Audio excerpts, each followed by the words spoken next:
La mise en œuvre de ces projets routiers structurants et la réhabilitation du chemin de fer et des infrastructures portuaires assureront un développement plus équilibré, le désenclavement du territoire ainsi que l'émergence de pôles d'activité économique, agro-pastorale, halieutique, minière et touristique qui devront par leur synergie installer durablement notre pays sur une trajectoire de croissance plus soutenue. C'est grâce à ce réseau structuré que le Sénégal se positionnera comme un hub logistique industriel régional en capitalisant les atouts géographiques qui en font une porte d'entrée de l'Afrique de l'Ouest. Monsieur le Président de l'Assemblée nationale, honorables députés, la trajectoire de croissance impulsée par les activités productives et les investissements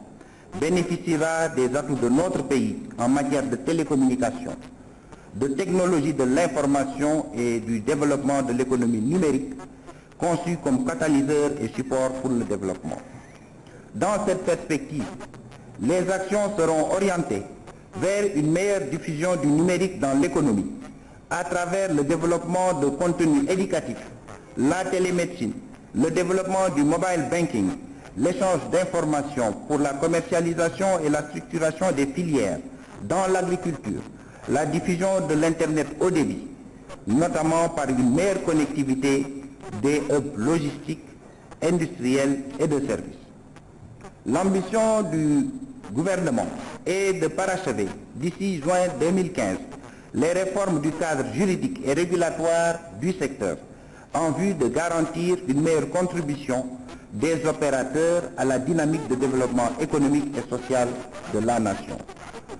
Par ailleurs, le processus de transition pour la télévision de l'analogique au numérique sera parachevé au plus tard en juin 2015,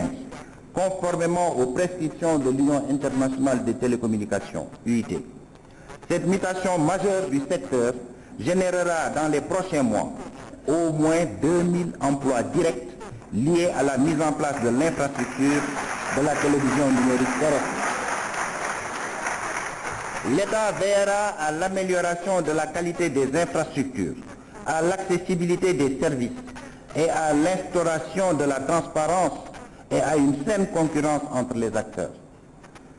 La stratégie de développement du numérique s'attachera à la promotion de l'innovation,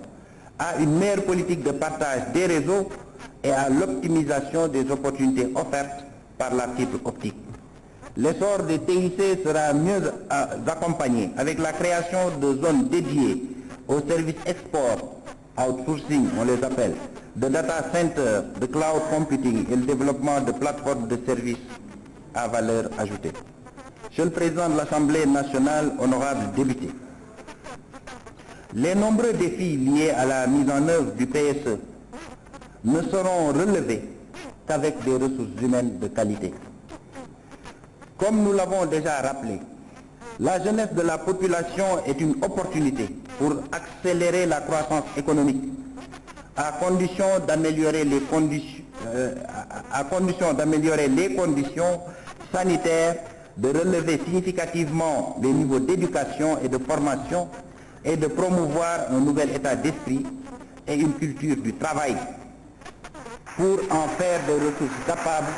de stimuler la productivité.